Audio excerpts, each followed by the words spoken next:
বিসমিল্লাহির রহমানির রহিম। আসসালামু আলাইকুম ভিউয়ার্স, আশা করছি সবাই ভালো আছেন। আজকে আমি আপনাদের একটি মুখরোচক মচমচের টেস্টি একটি পিঠা রেসিপি শেয়ার করব। আর এটি হচ্ছে মাংস পিঠা। এটি খেতে ঝাল খুব ভালো লাগে। তো এখানে আপনারা দেখতে পাচ্ছেন আমি 1 কেজি গরুর মাংস নিয়েছি। এখানে শুধু মাংস ব্যবহার করেছি, এখানে কোনো হাড় ব্যবহার করা হয়নি। তো এই মাংসগুলো একটি পাত্রে আমি পানি দিয়ে সিদ্ধ করে নিব। শুধু আমি হলুদের গুঁড়ো আর একটু লবণ দিয়ে দিচ্ছি, আর এই মাংসটা আমি সিদ্ধ করে নিচ্ছি।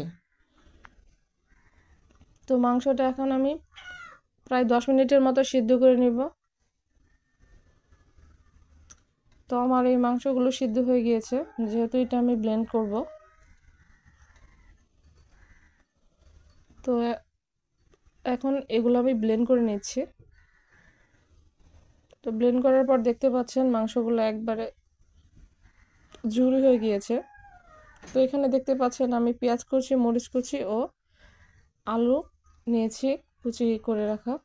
তো আমি কড়াইতে আগে থেকে তেল দিয়ে দিয়েছিলাম, আর এখানে দিয়ে দিচ্ছি এলাচ ও দারচিনি, আর এই পর্যায়ে আমি দিয়ে দিচ্ছি তেজপাতা।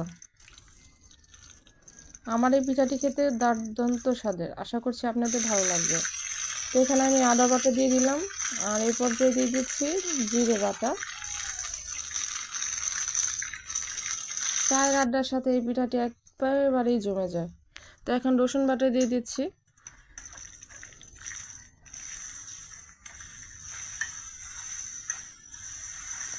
এখানে রসুন আর পেঁয়াজটা আমি একসাথে পেস্ট করে নিয়েছিলাম। তো এখন মরিচের গুঁড়া ও হলুদের গুঁড়া দিয়ে দিলাম, আর দিয়ে দিচ্ছি লবণ। আপনারা চাইলে এখানে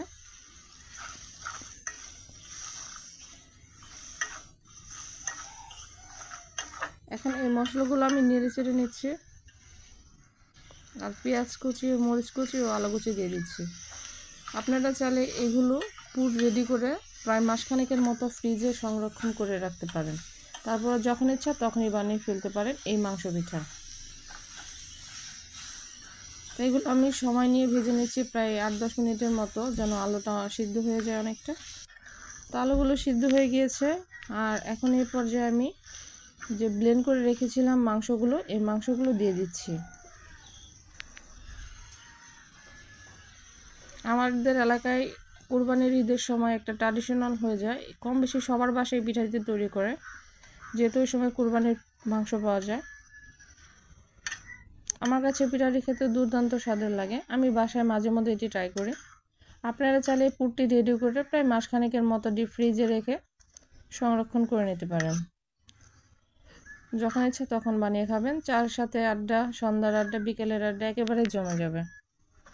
তো এই মাংসগুলো আমি আলুর সাথে মিশিয়ে একদম কমপ্লিট করে ভুনে নিয়েছি, আর এই মাংসটা এখন একেবারেই রেডি। তো দেখতে পাচ্ছেন এই পুরটা এখন একেবারে কমপ্লিট। তো একটি রুটি আমি বেলে নিচ্ছি, আর এটি এখন কেটে নেওয়ার পর এখন একটি পিঠার শেপ আমি করে নিচ্ছি। এখন এই পুরগুলো আমি ভরে নিচ্ছি। আপনারা চাইলে পিঠাগুলো যে কোনো রকমের শেপ দিতে পারেন ইচ্ছা অনুযায়ী। তো আমার পিঠাটি দেখতে পাচ্ছেন কত সুন্দর লাগছে। আর কড়াইতে আমি তেলটা আগে থেকে গরম করে নিয়েছিলাম, আর এখন এক এক করে পিঠাগুলো দিয়ে দিচ্ছি। চুলার আঁচটা অবশ্যই মিডিয়ামে রাখে কিছু সময় ধরে 5-6 মিনিটের মতো ভেজে নেবেন, একদম মচমচে হয়ে যাবে। তো আমার পিঠাগুলো ভাজা হয়ে গেছে, দেখতেই পাচ্ছেন একটু ব্রাউন কালার হয়ে গিয়েছে, আর এগুলো খেতে খুবই মচমচে। তো আমি এখন তেল থেকে পিঠাগুলো তুলে নিচ্ছি। এই যে আমার পিঠা রেডি একেবারেই। তো আশা করছি আমার এই মাংস পিঠাটি আপনাদের ভালো লাগবে, আর যদি ভালো লাগে আশা করছি বাসায় ট্রাই করবেন। আর কেমন হলো এই পিঠাটি খেতে আমার কমেন্টস বক্সে অবশ্যই জানাবেন।